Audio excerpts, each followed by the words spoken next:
Hi, Nikki. Hi, Jeff. Welcome to Reasonably Spontaneous Conversation. Thank you. Thanks for Hello, having Dennis. us. Nice to be Oh, here. what an important subject we have today. And just as a background, Reasonably Spontaneous Conversation is not an interview. This is a conversation. Each one of us is going to bring what we have and the preciousness of all the importance of the information and our own soul to the table to be able to talk about it today. And that's what we're going to be doing. So, welcome to you both. Thank you. Now, one of the things I want to ask is that when I got this from Maury, uh, it's about loneliness. And loneliness is such an important topic today in this really fractured landscape that we have, with all of us getting isolated in our little tubes and getting onto our phones. And so I want to talk about that. So let's start. Which one of you wants to start first to kick us off as to what we're talking about today? Well, I'll jump in and then I'll turn it over to the good doctor. How's that? Thank you. Yeah. So loneliness is indeed an issue across this country. As a matter of fact, one of the most recent statistics that we saw show that over 50% or one out of every two Americans is living with loneliness at some point in our lives. And this doesn't only apply to people in rural America, which I represent as the founder and chairman of Rural Minds. This applies to people in big cities and suburbs, any other parts of the United States. So it is a real issue that was obviously exacerbated during COVID, and we've never fully recovered from what started back a few years ago. So it's a very important topic, and we appreciate your interest in having this conversation over the next few minutes. My pleasure. Dr. Shaffer, you work with Pfizer, correct? I do. So Now, I am their global medical director for employee health. So my focus is internally on the employees. But outside of Pfizer, I'm also practice as a nurse practitioner in a local rural family practice. And I've been there for 24 years. so how did you get interested in loneliness? And you see that this mind-body connection is so much that has to do with health, and our mental health affects our physical health. And we go, so how did that groove together and how did you two meet? So the two of us met through the partnership that Pfizer has with Rural Minds. And we were connected because a lot of the work I do internally is focused on the mental well being of our employees. They're all over the world, 90 countries, and really looking to how we can keep them healthy. And as you pointed out, the mind body connection is so important. I am a firm believer in that holistic view. We are not a disease. We are not just mental health. We are all of it together. And if our mental health is off, our physical health is off. And if our physical health is off, it impacts our mental health. And so that's why this is so important. And as far as your question about loneliness, my interest is also in the dynamic between the difference between loneliness and social isolation. They are distinct two distinct pieces, but can come together. So Yeah. one does not have to precipitate the other, but they often go hand in hand. And it's really looking at how do we address each one, because they're a little bit different. Loneliness, you could be in a house full of people or an office full of people and still feel very lonely. Totally. And yet you could be isolated and not feel lonely. So it really Absolutely. can be individual, but there are definitely signs for both on things that we should be aware of. Now, Jeff, you came to this through some personal tragedy that you had to deal with, some personal story. Could you bring that to me, please? Yes, thank you very much for asking, Dennis. Rural Minds was launched 3.5 years ago as a result of my nephew Brooks' suicide here on our family farm in upstate New York. We had no idea that my nephew was suffering in silence, with depression and substance use disorder. We learned it too late after he had taken his life, leaving behind, by the way, 3-year-old twins that he adored. And this all took place right after his oldest brother's wedding, which, we're surmising might have been the final straw, him seeing his brother so happy, and he was really struggling. So after that happened, my mother, who was the true matriarch of the family, said, we are no longer going to hide what's going on in this farming community, because many rural areas, especially farming communities, have a really hard time talking about a lot of things, but especially mental health. And there had been a number of unexplained suicides in our community, but no one was talking about them because of the stigma. So it was really my mom's candor and her bravery that said, this is going to stop with my family. We're going to do this in memory of my grandson. And Rural Minds was launched. And we're the only national nonprofit organization solely focused on mental health equity for the 46 million people who live in rural America. That's 14% of our population, huge piece of this country's population. Well, when we talk about social isolation, Dr. Shaffer, I sit there and I can go into a waiting room, and everyone is here. And I feel isolated as an extrovert because I want to connect with people. That's how I recharge. I mean, the difference between extroverts and introverts is not how we show up, but how do we recharge? Well, I recharge when being around people. And if I'm concerned about how I can't even connect with another person, I feel very isolated. So isolation is a really broad term that we're having to address, right? Yes, definitely. And you brought up a great point about the social aspects, that social isolation versus someone feeling lonely. People believe that I can text whomever, I can be on social media, and that keeps me connected. And okay, it may keep me connected with someone who I went to high school with 30 years ago, connected in the sense that, gosh, okay, I know that they have 3 children and I can see a little bit of what's happening, but that's not connection. And there have been studies for years with mice, with humans, even on that so important factor of human to human contact. And we see that going away a lot of times where, again, it's, oh, if I just text somebody. And yes, it's convenient. And sometimes texting is perfectly fine. I find a way just to let somebody know I'm thinking about them. If they pop into my mind, I do send a quick text because it is still a way of letting somebody know that you're thinking about them. So it's not all bad. It's just, if that's the only way you're interacting with others, you do become very isolated. There's not a lot of love that is felt going through words on text. You can interpret your own responses, or you can interpret what the intent was because they're words. You really need to be talking to somebody, looking for ways to connect. And as Jeff said, rural areas, that can be difficult because you don't have somebody next door to you.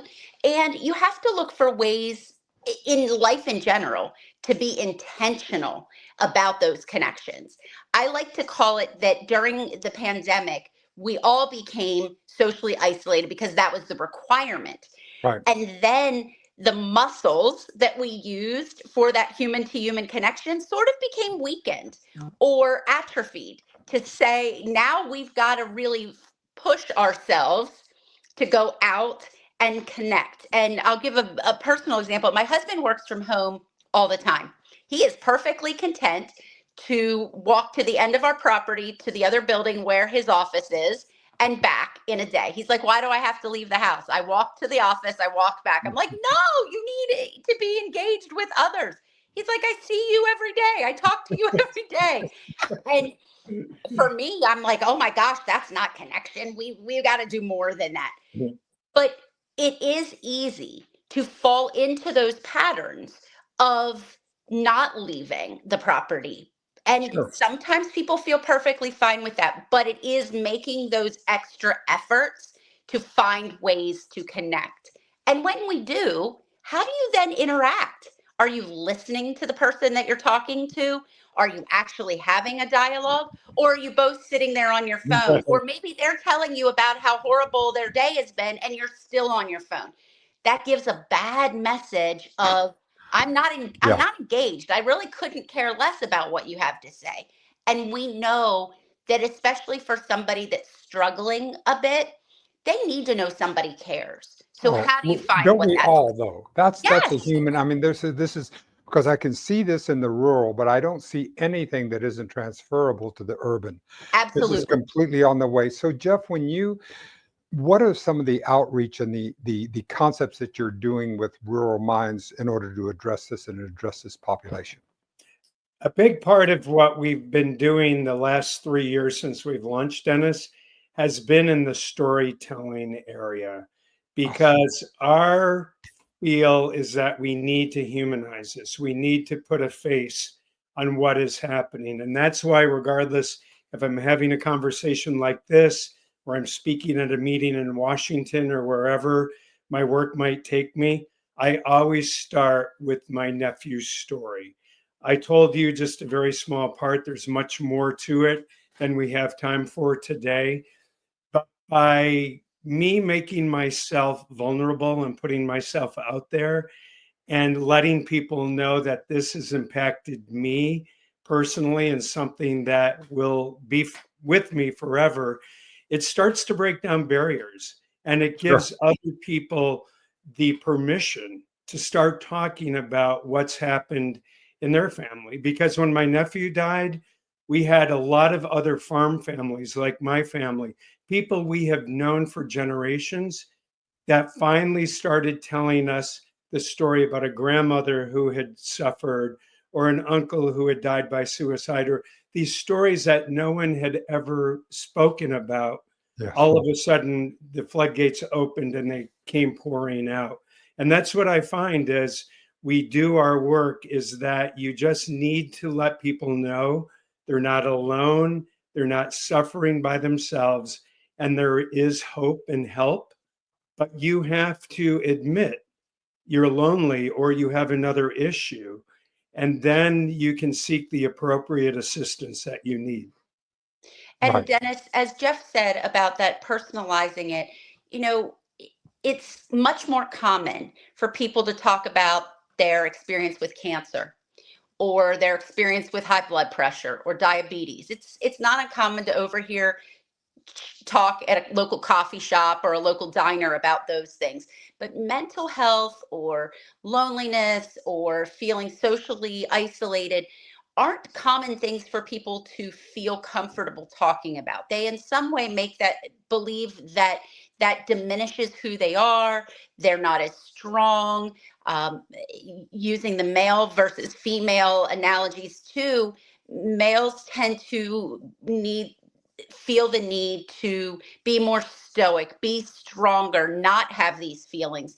So that is why Pfizer has partnered with Rural Minds, is really to get those messages out there that we are all humans and we all have various struggles and we need to be able to support each other. Well, this is getting past the willingness for us to look at ourselves and to say our mental health is as important and needs to be cared for in the same way that our physical health would need to be cared for, and taking the stigma out of it. Absolutely. Correct. I mean, Jeff, if your nephew, who knows that we can't say, I'm not saying a what if, but at least for him to have had that opportunity to be able to know that there is help and to be able to present these opportunities. So that's a big part of what you're doing now. Yeah, that is a major focus of ours. And, I should mention that my family, like many farm families, was a very close family. And so he had many people in the family he could have come and talked to and confided in. But as Nikki said, he was a very stoic, very independent farmer who felt that he needed to try to figure this out by himself. And he ultimately decided he couldn't figure it out.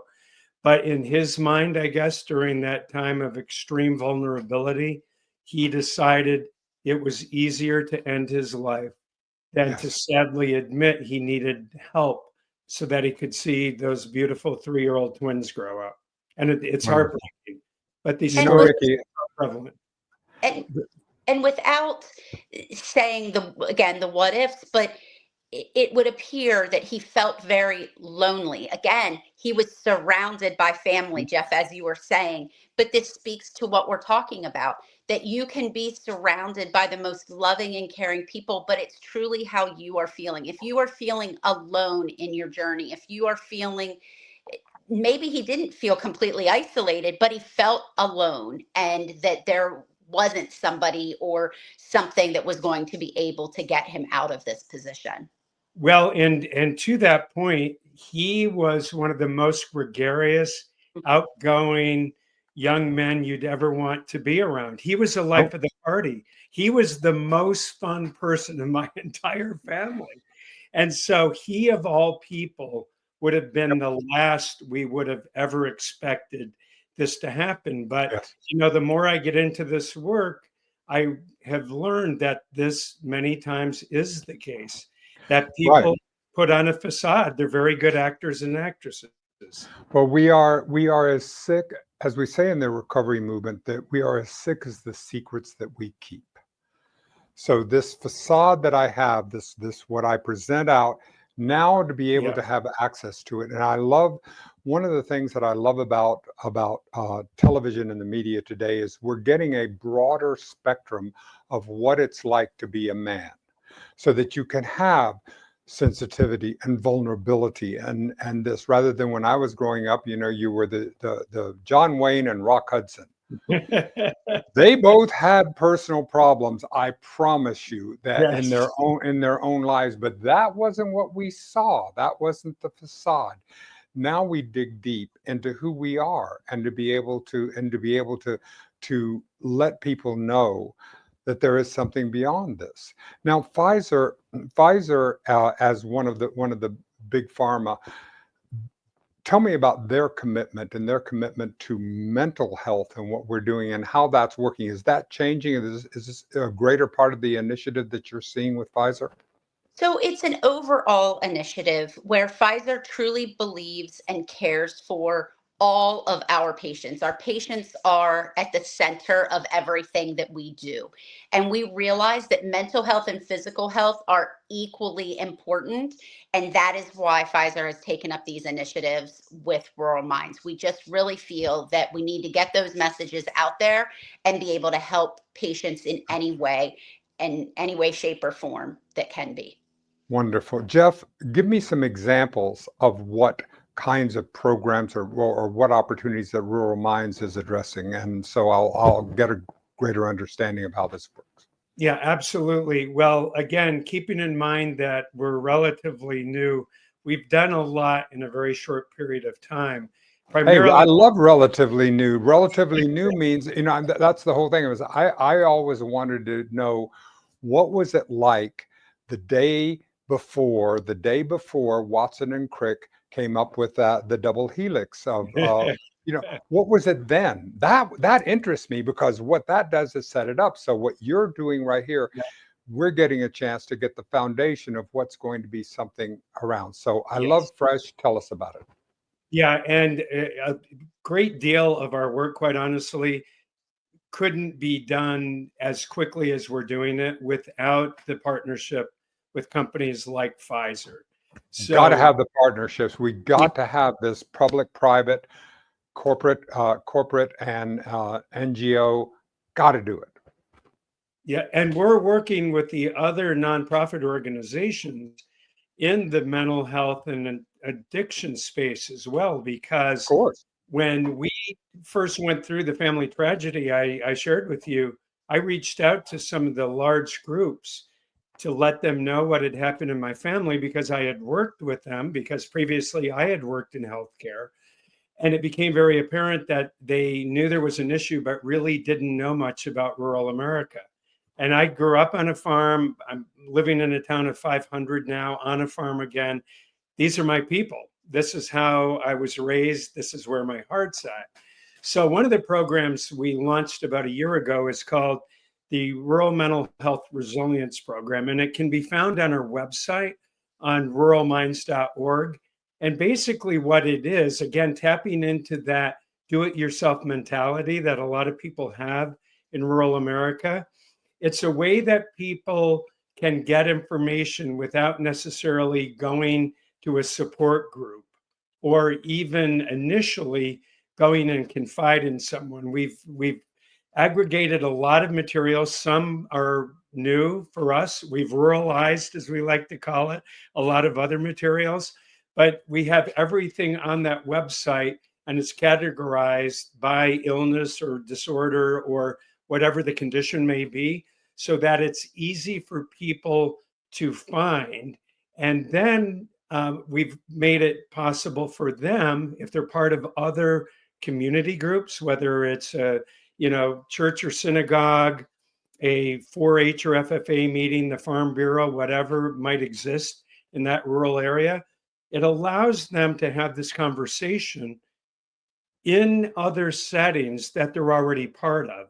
Because one thing that many people don't realize, and I know this full well coming from a rural area, is that people in small towns can be a little suspicious of people from the outside to start with, especially if you're from a bigger city. So we knew that we had to take our message to where people were already going for trusted information.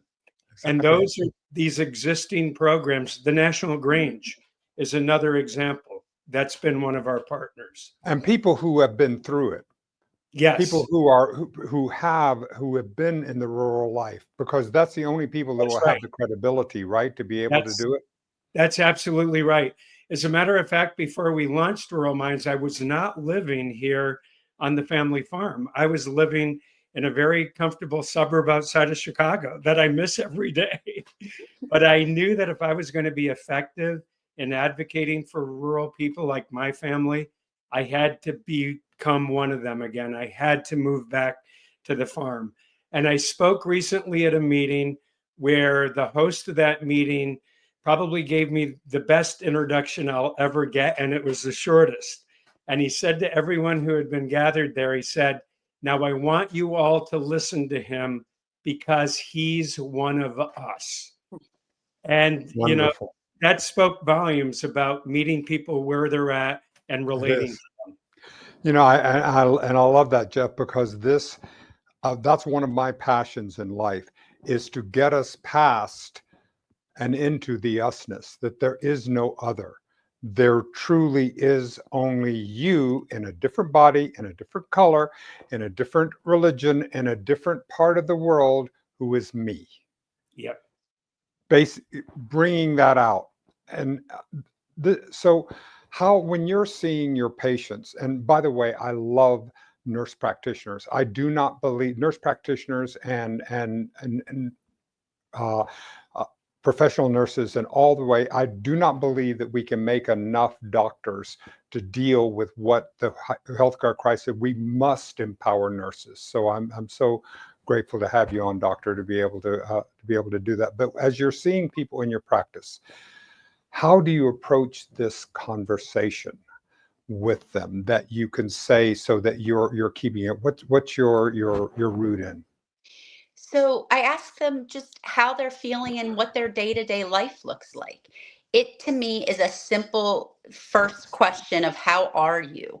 And with that intent to listen to what they're saying. And I truly believe that that is a question any of us can ask anyone. It doesn't just have But to I'm be a health. gonna stop you there, doctor, though. But with the insurance model, you have 7 minutes from the time someone walks in to be able to do, as opposed to when I was growing up and you walked in and you could sit there with the same GP you've had all the way. So that is a challenge to be able to make that time. It is. It is. However, actually, nurse practitioners and physician's assistants are usually given a bit more time. See, that's what I'm talking now. That's what I'm talking about.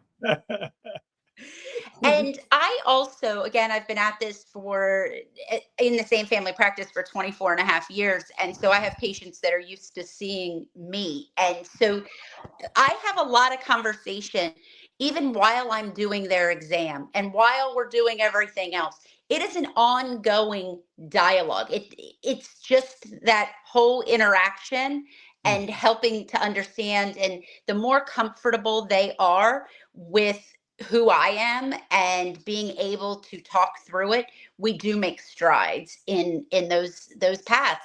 And those are the same conversations I have with new moms or new parents when they're bringing their child in for a well child exam.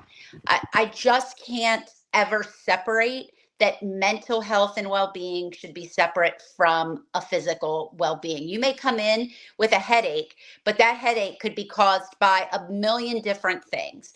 And let's try to peel away that onion and figure out what it is that's going on. And the more little questions, and not trying to be accusatory or poking when you're and probing, but you caring with good caring and good intent, you can ask those questions and get to a bigger root cause.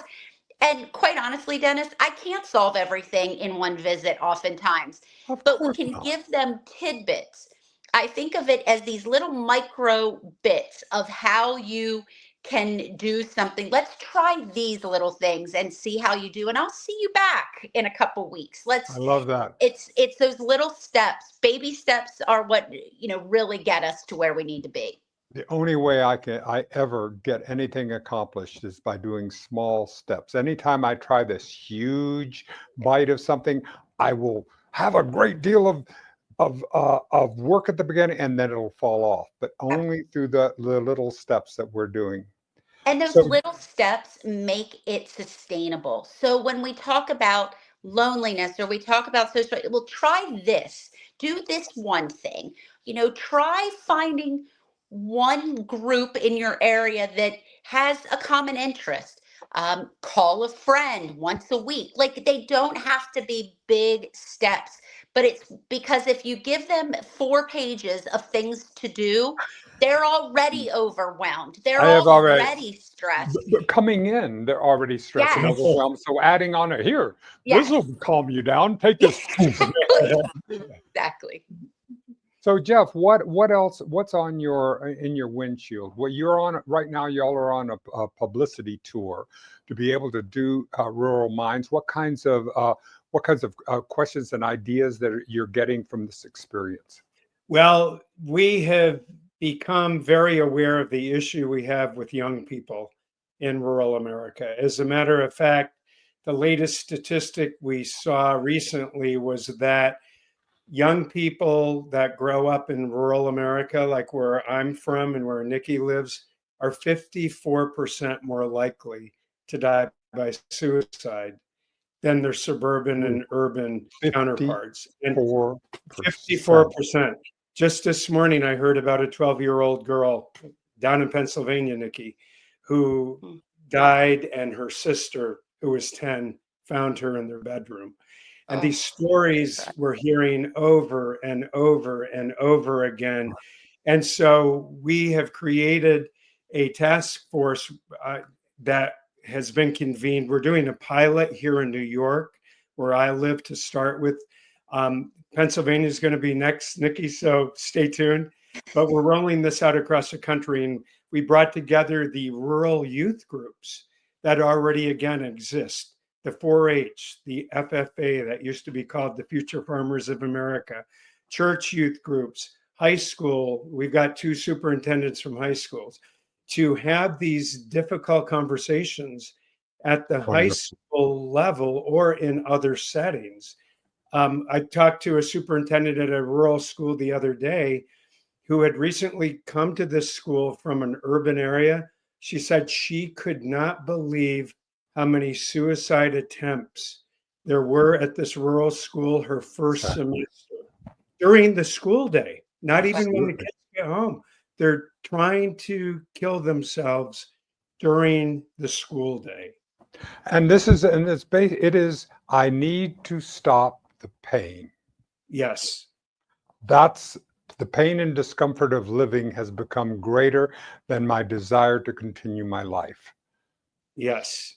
And these are the groups of people that if we can give them the tools and the techniques of how to address these feelings, how to know how to ask for help or find help, and they can carry those Yeah. tools with them And for the it's rest of okay their to ask for help. That is not a sign Absolutely. of weakness. It's a sign of strength Yes. to ask for help. I'm so glad that we had you both on today.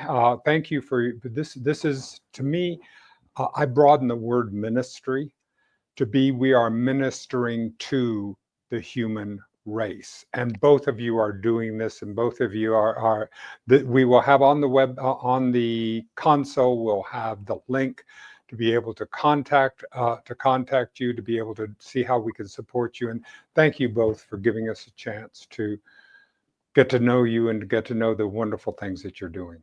Thank you, very Dennis. much. This has been All right. fantastic. See everybody next time. All right. Okay. Bye-bye. Dennis.